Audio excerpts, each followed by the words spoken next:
Mahitaji wengine watuletee mawe na kokoto kutoka Kware, ama mnataka tufanye namna gani? Sisi tulikubaliana wera ni wera, si ndio? Na mimi nitarudi hapa tena. Kwa hizo manyumba zote, mimi nataka vijana wa dunia hii wapate kazi. Ya pili, tumekubaliana na huyu Rahim, mbunge wenu huyu Rahim, tumekubaliana na yeye, tunajenga ICT hubs 5 hapa North Imenti. Na tunataka kuweka kompyuta kama 1000 kwa.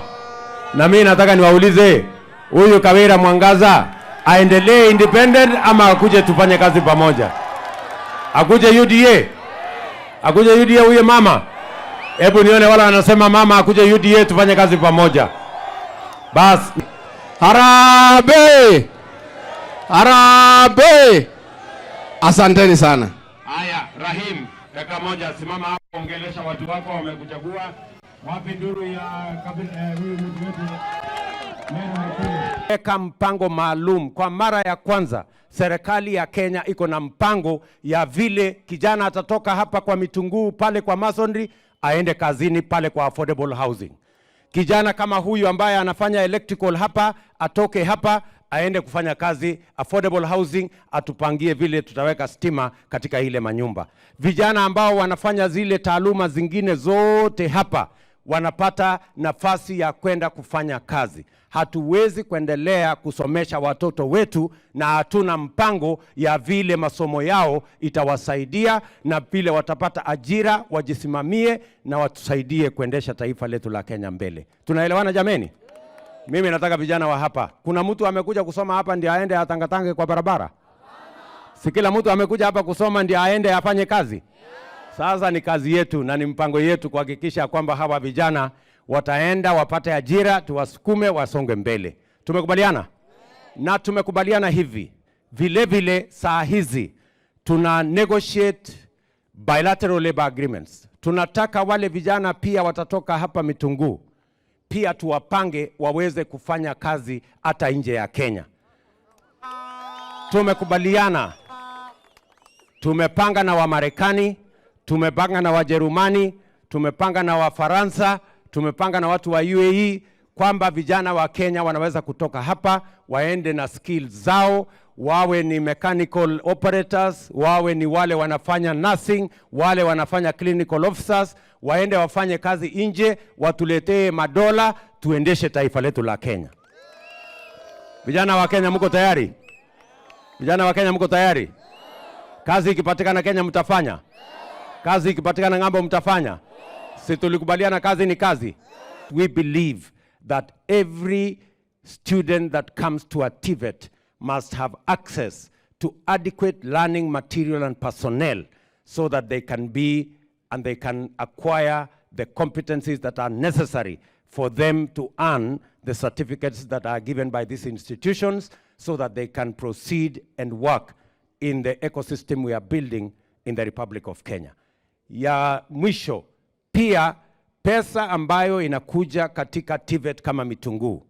This year, the government of Kenya tumeongeza hiyo pesa kutoka bilioni 5 mpaka bilioni 10 ambayo itasupport our TVET institutions.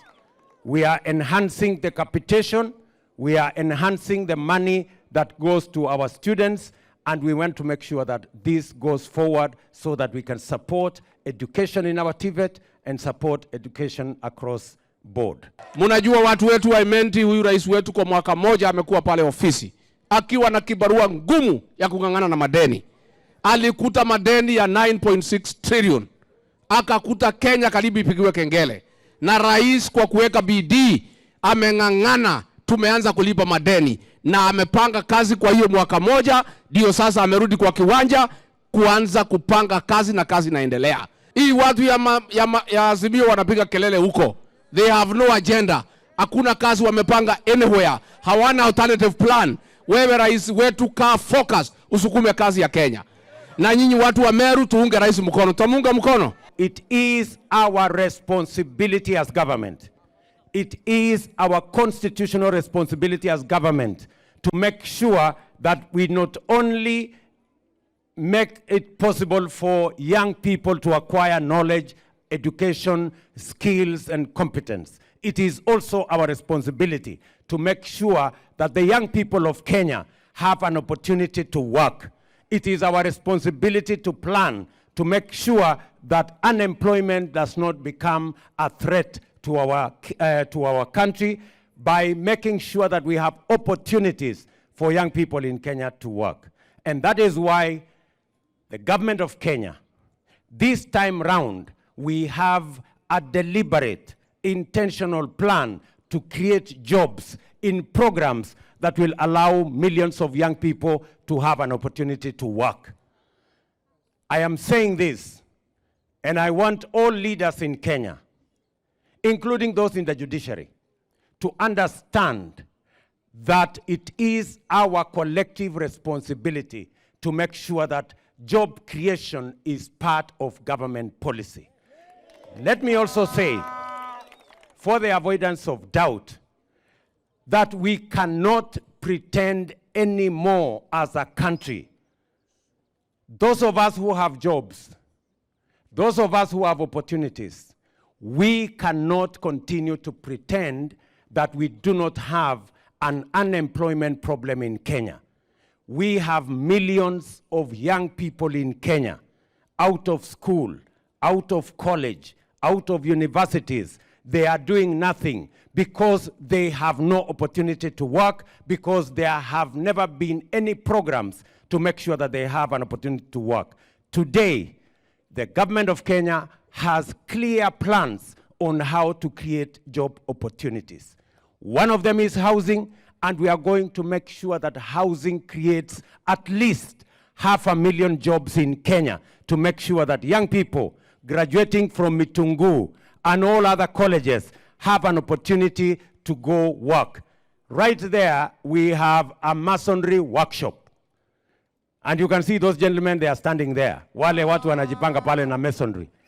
Those masons, we want them in our affordable housing program. They are going to make a contribution to our affordable housing program. We need electricians like the one I saw here, electrical engineers like the one I saw on that board.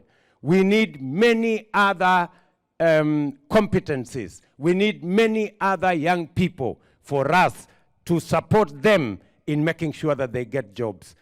Secondly, here we have 100 computers. We are also working on making sure that the digital jobs ecosystem creates jobs for our countrymen and women, our young people. That is why in that plan, we already have 120,000 young people monetizing their talent on the digital space. And we want to grow that to 500,000 young people by the end of this year. It is deliberate, it is intentional, because it is a responsibility that is shared by all arms of government to make sure that we create jobs in the Republic of Kenya. Let us not use technicalities to deny millions of young people an opportunity to work. Let us make sure that we work collaboratively, we work together, all arms of government focusing on the one single challenge we have in the nation, making sure that millions of young people have a job in Kenya.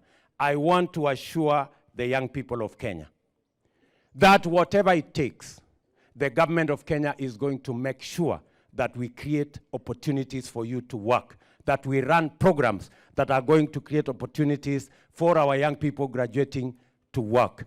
That is our cardinal responsibility, constitutional responsibility, and that is what governments exist to do. Yeah? It is deceitful for those of us who have the privilege to have a job, whether you have a job in the executive like me, or you have a job in the legislature, or you have a job in the judiciary. It is deceitful for you to sabotage the opportunity for other Kenyans also to get a job in other parts of our economy.